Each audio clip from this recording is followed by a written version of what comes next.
Hey everyone, Good it's evening. Hey, Kristen. Kyle, K2. How are you guys doing? It's been a while since we've gone live. Yep. So we're gonna start it out with a really cool segment. Kristen's like, "Hey, I need your help. Come in here. We are going to talk business ownership." Okay, so what are some reasons that you should have your own business? I don't know. Tell me, what are some reasons I should have my own business, Kristen? Okay, one, um, job security. If you think that working in the corporate world means that you're going to be more secure with a job, I think that's wrong. I think it is wrong. Also, Yeah, I think I heard a stat. I can't remember the numbers, but back in the 40s, 50s, whenever our parents were born or grandparents were alive, even into the 60s and 70s, working for somebody was great. I mean, you worked there, retired. 40 years down the line, you got a retirement, you stayed with the same company. Nowadays, that's not the case. Nowadays, you have people Every that 2 years, people are getting a new job. right. Nowadays, you have people that they don't like their job, or they don't like that they're not moving up as fast as they want to. So they jump from job to job to job. Not only is there no loyalty from the employee side of it, there's definitely there's none of that from the employer side of it as well, because they can pay somebody straight out of college. If you work there 10, 15, 20 years, right before you retire, they can pay somebody right out of high school or college half your wage, and they can still do the same job. Yep. So, and I know a lot of people think that if they just get a corporate job, there'll be more job security. But think of Enron, and what are the other ones that Goldman Sachs, where people had all their money invested in these companies, and then they just closed the door like at lunch, and no one even knew it was coming. They didn't even get a brown box to go put their stuff in. Yeah, and then all the retirement that they've been working for was completely gone. Actually, when I was going to for grad school, getting my master's, I actually knew a guy who he worked at Enron, and he was going back to school because his entire savings was gone. That is crazy. So, job security. Okay, that's one thing. What's another good thing about owning your own business? Tax breaks and tax write-offs. So with owning a business, there's tons of things that you can write off that you cannot write off if you're just the average Joe who works for someone, gets a W-2. So like you could write off mileage for traveling to clients, talking business, whatever. You can write off the mileage there and back. You could write off the meals and entertainment for when you go and meet with the prospective client. You can write off half of that. That's, I think, still good. You can, your cell phone bill, your internet. You get to write off a room in your office or a room in your house, which is your office if you have an office. Mileage, I already said that. Yeah. What are some other things I can write off that the normal person can't? There's a lot of stuff like tablets and laptops, and there's so much more benefit, like just with the tax write-offs that you can get. And then if you're actually into a tax bracket where you're making a lot of money, you're like, oh my gosh, I hate paying taxes. I wish I weren't paying so much in taxes. Start a small startup business, and you're going to have a loss the first year, maybe two, and that will help with reduce what you're paying for. When you're going on trips and traveling, you get to write that stuff off too, if it's for like conferences or for business. So that's a really big plus also.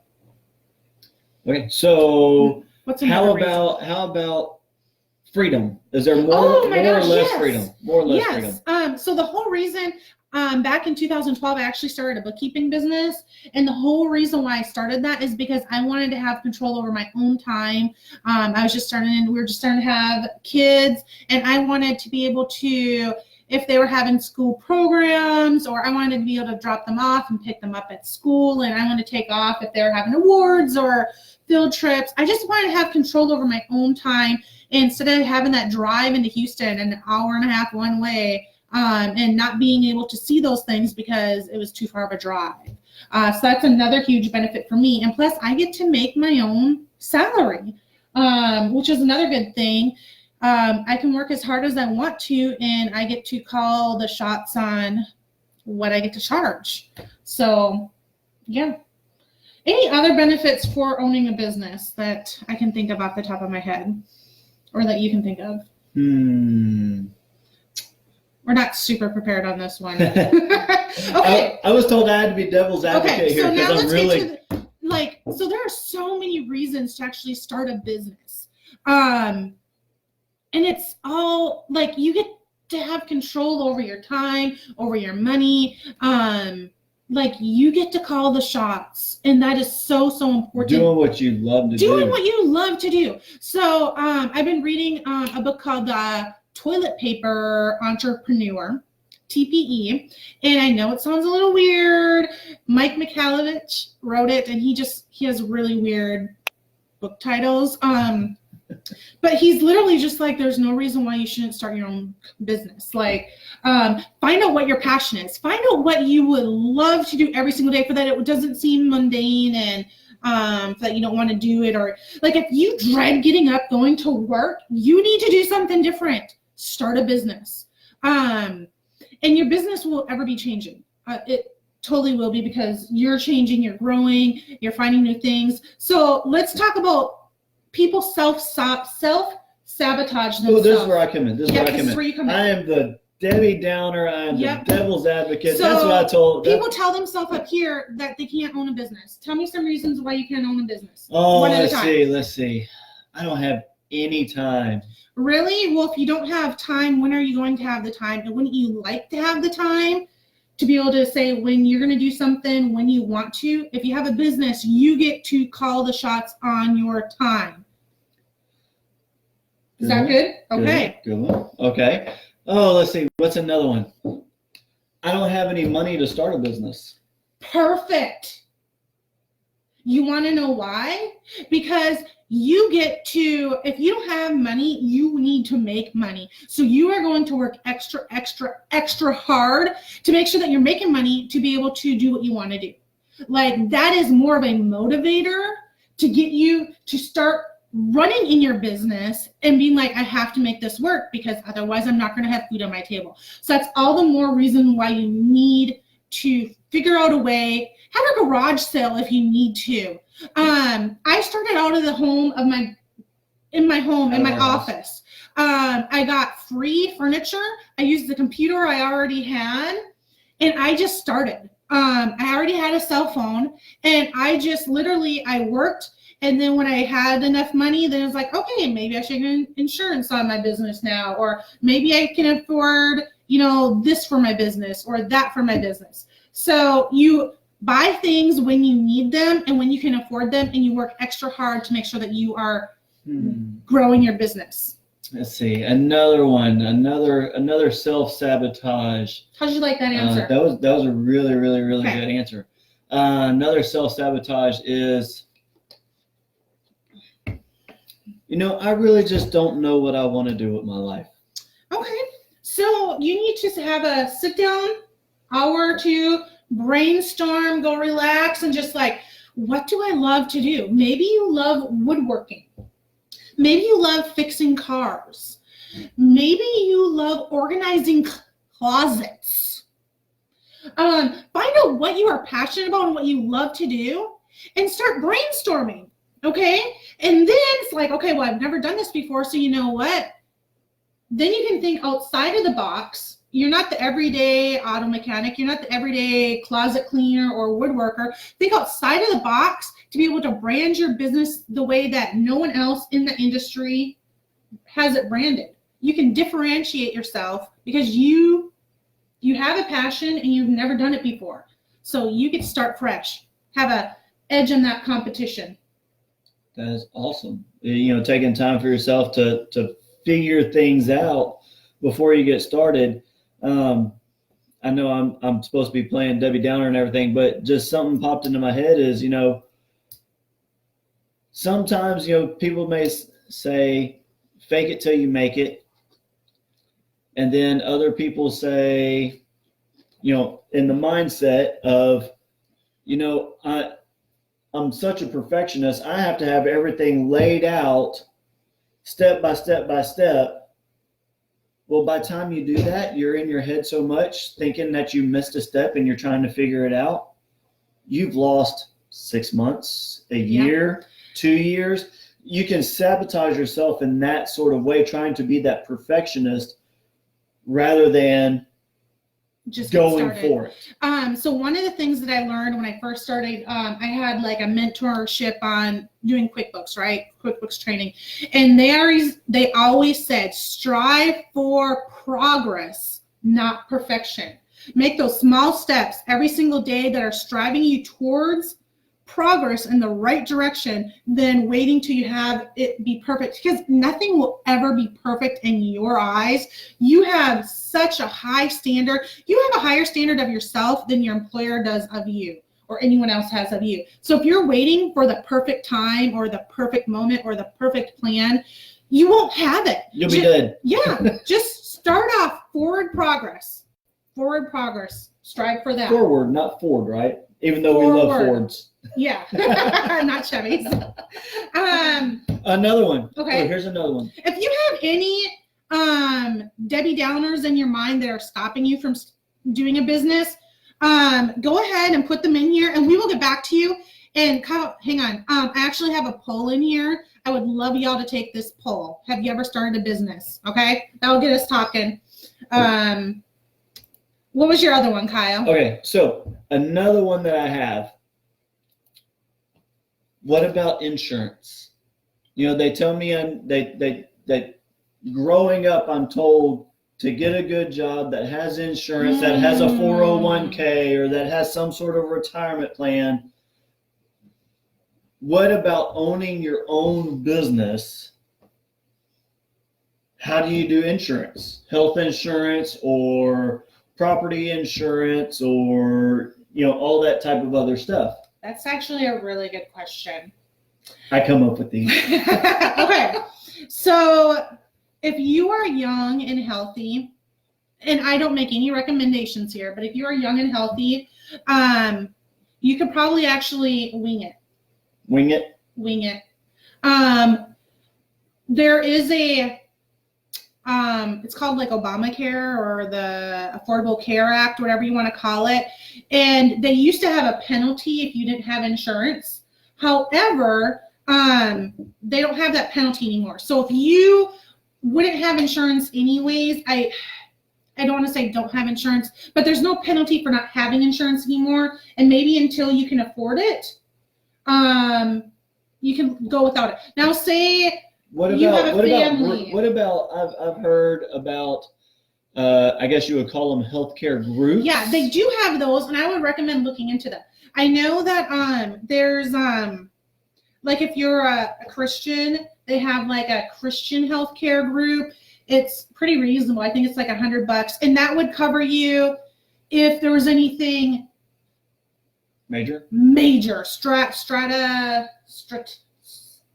I don't know what I'm trying to say, but horrible, anything like horrible, like Anna got cancer, that would cover her. So if you want to have coverage for something that would just cover the catastrophic. There you go. There are like those healthcare plans. And then I also know several people in the healthcare industry who specifically work with people who don't have insurance and getting them the plan that's best for them. So I can also get you in touch with them. And I just know some people just go without until they can afford it and get on like a group plan for their business or whatever. So that is a good question. That is a good one. And would you say that would be another reason to put in the back of your brain to make the business work and to make money? Yes. And the other thing is that you actually get, if you do decide, you know what, I'm just going to charge enough to figure that into the cost to have the healthcare. you actually get a credit on your tax return if you are self-employed and you provide your own health care coverage. And then if you have it for your employees, aka spouse, you get to write that off. So that's another really great thing. Because if you are an employer, you don't get to write your insurance off, okay? So that's just something you'll have to brainstorm with and be creative. And if you can afford to swing it, you know, put it into the cost of your whatever you're doing so that you can afford it, and then write it off. One of those other benefits on the tax return. Let's see. Another 401k. Oh, yes, 401k. So Awesome. like you can get your own. Like I can get you in touch with people. Like get a Roth IRA.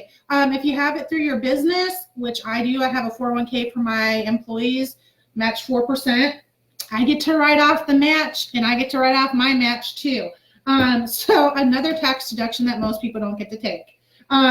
So you can either be putting aside, go open up like an IRA with like an Edward Jones or whatever, just be stocking away money. Make sure that you are saving for your retirement, even if you are self-employed though. But I mean, that's a cost of doing business. And yeah, you don't have someone who's already done it for you. You just take money out of your paycheck, but it's no different. Just sign up and do it. You can have it automatically taken out of your business bank account, you know? What about mindset of I'm either too young and inexperienced to start my own business, or I'm too old? Perfect. You're too young. Well, guess what? You can actually, our two sons could actually start their own business, and I can't even employ them yet as a W-2 person. You are never too young to start your own business. You could start a lawn mowing business if you wanted to, a dog walking business, anything. There's no law that says you have to be, say, 18 or 16 or 15 or 14 years old to start a business. And if you are young, that goes with that innovation. I get to think outside of my little box. Let's start thinking of things creative, like find a problem and fix it. Get you outside of that box. And if you're old, I would rather be having my own business, working my own business, providing my own time and, you know, creating my own time and financial freedom than working as a Walmart greeter. I mean, hello, start your own business, do it yourself, and you know what? You're never too old. As long as you're breathing and your blood's a beating, pumping, you are not too old to start a business. And again, it might be, I don't know what you would do if you're really old, depending on how old. But I mean, maybe you own a card writing business where you write greeting cards, and send them to Hallmark buys those. Yeah, you know, just be creative. Be like, what do people miss? And you know, what can I do for my nursing home or for my home? I don't want to go anywhere. And just start thinking creatively, and voila, you got yourself a business. Awesome. Let's see. You're doing really good with all these. There's no reason besides a pain in your head that, oh, I can't do it. Oh, poor me. Oh, I'm just going to work for the man the rest of my life. I'm going to be poor, and I'm too young, and I don't have enough money, and I'm too old, and I don't know. It's all up here in your head. There's no reason why you can start a business. Here's one. I don't know if I'll stump you on this one. Let's see. Let's try. Let's try and stump you. What about if you're on disability? Perfect. You want to know why? Because it's all in the tax law. Say you are on disability, you don't want to miss out on your check. Well, you know what? Is that full and partial? Sure. Okay. So what happens if you make too much money? They're going to take away my disability. Who cares? What if you make like an extra $30,000 a year more than what your disability pays you? Take my disability away then, okay? And if you just cannot get out of that thinking that I might make more and it might actually be good for me and I might have to pay taxes or some stupid reason like that, we can get you a corporation that makes all the money. Have a corporation that is the business, and then it pays you. So you can only get $12,000 a year. Otherwise, your disability will go away. Well, you know what? Your business, your corporation is cutting you a check for $1,000, but at the same time, your corporation is also writing off your cell phone, your electricity, your internet, buying you a new cell phone, buying you a new computer, whatever the heck else. And the extra can go into a 401k Yes, without being or part paying of your, for your insurance. Employing your kids, or, providing, maybe getting you a new car. You know what? A corporation can own a car and pay for your insurance and pay for your gas. So, there is no reason like that I can think of, and that you can even think of, that you should not own a business. well, awesome. I think I've thought of a lot. You have thought of a lot, and you have really good ones. And we did not discuss this beforehand, so this is completely Random. random. And so anyways, if this has been helpful for you at all, or if you need any ideas on what you should do for businesses, we actually own several businesses, or we can help you come up with ideas, or what else, like help you give you questions to brainstorm on finding your passion and what you can do. We're here for you. We love doing this stuff. We helping people. So That's awesome. all right. Peace Awesome. out.